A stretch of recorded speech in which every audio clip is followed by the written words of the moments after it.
ಬಿಳಿ ಕೂದಲನ್ನ ಕಿತ್ತಾಕಿದ್ರೆ ಅವಿನ್ನೂ ಜಾಸ್ತಿ ಆಗ್ತಾವ. ಅಂಡ್ ಗೂಗಲ್ ಮ್ಯಾಪ್ಸ್ ಅಲ್ಲಿ ಯಾವ ರೂಟಲ್ ಟ್ರಾಫಿಕ್ ಜಾಸ್ತಿ ಇದೆ ಅಂಡ್ ಯಾವ ರೂಟಲ್ ಟ್ರಾಫಿಕ್ ಕಡಿಮೆ ಇದೆ ಅನ್ನೋ ವಿಷಯನ ಅದು ಹೇಗೆ ತೋರಿಸುತ್ತೆ. ಅಂಡ್ ಕೆಲವೊಂದು ಪಬ್ಲಿಕ್ ಪ್ಲೇಸಸ್ ನಲ್ಲಿ ಫ್ರೀ ಆಗಿ ಮೊಬೈಲ್ ಚಾರ್ಜಿಂಗ್ ಇಟ್ಕೊಳ್ಳೋ ಫೆಸಿಲಿಟೀಸ್ ಇರುತ್ತೆ. ಅಂತಹ ಜಾಗದಲ್ಲಿ ನಿಮ್ ಫೋನ್ ಚಾರ್ಜಿಂಗ್ ಇಟ್ರೆ ನೀವು ರಿಸ್ಕ್ ಅಲ್ಲಿ ಬಿದ್ದಂಗೆ. ಸೊ ಅದೇಗಂತ ಗೊತ್ತಾಗಬೇಕಂದ್ರೆ ಈ ವಿಡಿಯೋನ ಎಲ್ಲೂ ಸ್ಕಿಪ್ ಮಾಡಿದೆ ನೋಡಿ. ಅಂಡ್ ಇದೇ ಅಲ್ಲ, ಇದೇ ರೀತಿಯ ತುಂಬಾ ಇಂಟ್ರೆಸ್ಟಿಂಗ್ ಫ್ಯಾಕ್ಟ್ಸ್ ಇದೆ ಈ ವಿಡಿಯೋ ಆಗೋಷ್ಟರಲ್ಲಿ ನೀವು ಅನ್ನೋದೊಂದೇ. ಕೂದಲು ತುಂಬಾ ಹೋಗಿದೆ, ಕಾಡಲ್ಲೊಂದು ಸೊಪ್ಪು ಸಿಗ್ತದೆ. ಸೊಪ್ಪು ಹೇಳುದಿಲ್ಲ ಮತ್ತೆ.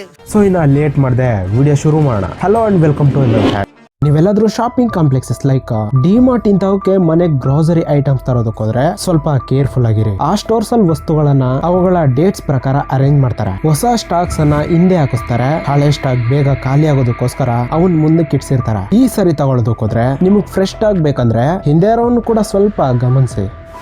ಕಾರ್ ಡ್ಯಾಶ್ ಬೋರ್ಡ್ ಮೇಲೆ ಕಾಲ್ ಇಟ್ಕೊಂಡು ಜರ್ನಿ ಮಾಡೋದು ತುಂಬಾ ಡೇಂಜರ್. ಯಾಕಂದ್ರೆ ಏರ್ ಬ್ಯಾಗ್ಸ್ ಅಲ್ಲೇ ಇರ್ತವೆ. ಇಫ್ ಇನ್ ಕೇಸ್ ಆ ಕಾರ್ ಯಾವ್ದಾದ್ರು ಪ್ರಮಾದಕ್ಕೆ ಗುರಿ ಆದ್ರೆ ಏರ್ ಬ್ಯಾಗ್ಸ್ ಅತಿ ವೇಗವಾಗಿ ಓಪನ್ ಆಗ್ತವೆ. ಆ ವೇಗಕ್ಕೆ ಕಾಲು ಮುರಿದೋಗಿರುವಂತ ಸಂದರ್ಭಗಳು ಕೂಡ ತುಂಬಾನೇ ಇದಾವೆ.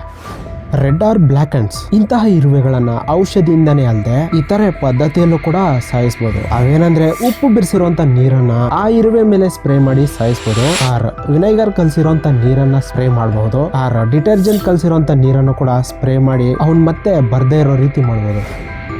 ಸೊ ಗೂಗಲ್ ಮ್ಯಾಪ್ಸ್ ಅಲ್ಲಿ ಯಾವ ರೂಟಲ್ಲಿ ಹೋದ್ರೆ ಕಡಿಮೆ ಟ್ರಾಫಿಕ್ ಇದೆ, ಯಾವ ರೂಟಲ್ಲಿ ಹೋದ್ರೆ ಟ್ರಾಫಿಕ್ ಜಾಸ್ತಿ ಇದೆ ಅಂತ ಆ ಮ್ಯಾಪ್ ಹೇಗ್ ತೋರಿಸುತ್ತಂದ್ರೆ ಆ ರೂಟಲ್ಲಿ GPS ಆನ್ ಮಾಡಿರುವಂತ ಆಂಡ್ರಾಯ್ಡ್ ಡಿವೈಸಸ್ ಕದಲ್ತಿರುವಂತಹ ವೇಗವನ್ನ ಹಿಡಿದು ಅಲ್ಲಿ ಎಷ್ಟು ಟ್ರಾಫಿಕ್ ಇದೆಯೋ ಅನ್ನೋ ವಿಷಯವನ್ನ ಈಸಿಯಾಗಿ ತೋರಿಸುತ್ತೆ.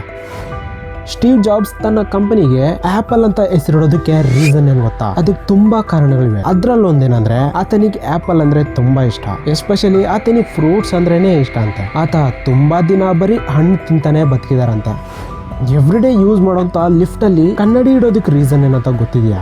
ಈ ಲಿಫ್ಟ್ಸ್ ಅಲ್ಲಿ ಕನ್ನಡಿ ಮಿರರ್ಸ್ ಇರೋದಕ್ಕೆ ಮೈನ್ಲಿ 2 ರೀಸನ್ಸ್ ಇದಾವೆ. ಒಂದೇನಂದ್ರೆ ಲಿಫ್ಟ್ ಅಲ್ಲಿ ತುಂಬಾ ಜಾಸ್ತಿ ಹೊತ್ತಿದೀವಿ ಅನ್ನೋ ಫೀಲಿಂಗ್ ಬರ್ದೇ ಇರೋದಕ್ಕೆ, ನಮಗ್ ನಾವು ಆ ಕನ್ನಡಿಯಲ್ಲಿ ನೋಡ್ಕೊಳ್ಳೋ ರೀತಿ ಡಿಸ್ಟ್ರಾಕ್ಟ್ ಮಾಡೋದಕ್ಕೆ. ಅಂಡ್ ಸೆಕೆಂಡ್ ಒನ್, ಆ ಲಿಫ್ಟ್ ಅಲ್ಲಿರೋ ಮಿರರ್ ನೋಡಿದ್ರೆ ಆ ಲಿಫ್ಟ್ ತುಂಬಾ ವಿಶಾಲವಾಗಿದೆ ಅನ್ನೋ ಫೀಲಿಂಗ್ ಬರೋದಕ್ಕೆ, ಒಂದು ಸಣ್ಣ ಸ್ಪೇಸ್ ನಲ್ಲಿ ಇಕ್ಕಟ್ಟಲ್ಲಿ ಇದೀವೇನೋ ಅನ್ನೋ ಫೀಲಿಂಗ್ ಬರ್ದೇ ಇರೋದಕ್ಕೆ.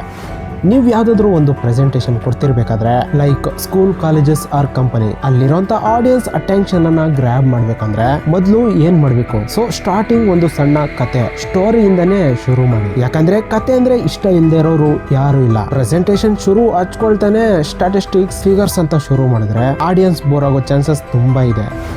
ತಲೆ ಮೇಲಿರೋ ಒಂದು ಬಿಳಿ ಕೂದಲನ್ನ ಕಿತ್ತಾಕಿದ್ರೆ ಅದರಿಂದ ಇನ್ನೂ ಜಾಸ್ತಿ ಬಿಳಿ ಕೂದಲು ಮತ್ತೆ ಹುಟ್ತಾವಂತ ಅಂತಿರ್ತಾರೆ. ಆದ್ರೆ ಅದು ನಿಜ ಅಲ್ಲ.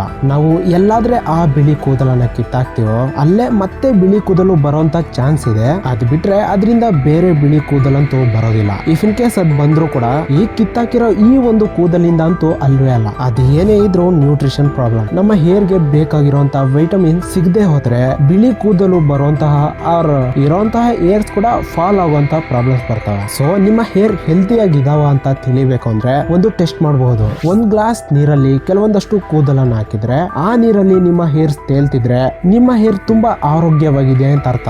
ಒಂದ್ ವೇಳೆ ಅರ್ಧ ಮುಳುಗಿ ಇನ್ನು ಅರ್ಧ ತೇಲಿದ್ರೆ ಪೂರ್ತಿ ಆರೋಗ್ಯವಾಗಿಲ್ಲ ಅಂತ ಅರ್ಥ. ಒಂದ್ ವೇಳೆ ಪೂರ್ತಿ ಮುಳುಗೋಗಿದ್ರೆ ನಿಮ್ಮ ಹೇರ್ಸ್ ಆರೋಗ್ಯವಾಗಿ ಇಲ್ಲ ಅಂತ ಅರ್ಥ. ನಮ್ಮ ದೇಶದ ಜನ ಎಲ್ಲ ಒಂದು ಸಮಯದಲ್ಲಿ ಹಲ್ಲು ಜೊದಕ್ಕೆ ಜಾಸ್ತಿ ರಂಗೋಲಿ ಪೌಡರ್, ಸಾಲ್ಟ್, ಇದ್ದಿಲು, ಬೇವಿನ ಕಡ್ಡಿ ಇವನ್ನೆಲ್ಲ ಬಳಸ್ತಿದ್ರು. ಸೊ ಆದ್ರೆ 1917ರಲ್ಲಿ ಕೋಲ್ಗೇಟ್ ಇಂಡಿಯಾ ಪ್ರವೇಶ ಮಾಡಿ ಅವ್ರಿಗೆ ಟೂತ್ ಪೇಸ್ಟ್ ಅಭ್ಯಾಸ ಮಾಡಿಸೋದಕ್ಕೆ ಇವನ್ನೆಲ್ಲ ಬಳಸಿದ್ರೆ ನಿಮ್ಮ ಹಲ್ಲು ಕೆಟ್ಟೋಗ್ತಾವಂತ ಪ್ರಚಾರ ಮಾಡಿರ್ತಾರೆ. ಬಟ್ ಈಗ ನೋಡಿದ್ರೆ ಅವರ ಟೂತ್ ಪೇಸ್ಟ್ ಅಲ್ಲಿ ಅವನ್ನೇ ಹೈಲೈಟ್ ಮಾಡಿ ತೋರಿಸ್ತಿದ್ದಾರೆ. ಕೆಲವೊಂದು ಪಬ್ಲಿಕ್ ಪ್ಲೇಸಸ್ ನಲ್ಲಿ ಫ್ರೀ ಆಗಿ ಮೊಬೈಲ್ ಚಾರ್ಜಿಂಗ್ ಇಟ್ಕೊಳ್ಳೋ ಫೆಸಿಲಿಟೀಸ್ ಇದೆ ಅಂತ ಅಂತಹ ಜಾಗದಲ್ಲಿ ನಿಮ್ಮ ಫೋನ್ ಚಾರ್ಜಿಂಗ್ ಇಟ್ರೆ ನೀವು ಅಂಡ್ ನಿಮ್ಮ ಫೋನ್ ರಿಸ್ಕ್ ಅಲ್ಲಿ ಬಿದ್ದಂಗೆ. ಸೊ ಅದೇಗಂದ್ರೆ ಫಸ್ಟ್ ಆಫ್ ಆಲ್ ಅಲ್ಲಿ ಹೈ ವೋಲ್ಟೇಜ್ ಪವರ್ ಅನ್ನ ಯೂಸ್ ಮಾಡ್ತಿರೋದ್ರಿಂದ ನಿಮ್ಮ ಫೋನ್ ನ ಒಂದು ಬ್ಯಾಟ್ರಿ ಹೋಗುತ್ತೆ. ಅಂಡ್ ಸೆಕೆಂಡ್ ಒನ್, ನೀವಲ್ಲಿ ಹಾಕೋ ಚಾರ್ಜರ್ ಕೇಬಲ್ ಇಂದ ನಿಮ್ಮ ಫೋನ್ ಹ್ಯಾಕ್ ಹೋಗೋ ಚಾನ್ಸಸ್ ತುಂಬಾನೇ ಇರುತ್ತೆ. ನೀವಲ್ಲಿ ಬರೀ ಚಾರ್ಜರ್ ಕೇಬಲ್ ಅನ್ಕೋತೀರಾ, ಬಟ್ ಅದ್ರ ಹಿಂದೆ ಒಂದು ಹ್ಯಾಕಿಂಗ್ ಸಿಸ್ಟಮ್ ಇರುತ್ತೆ.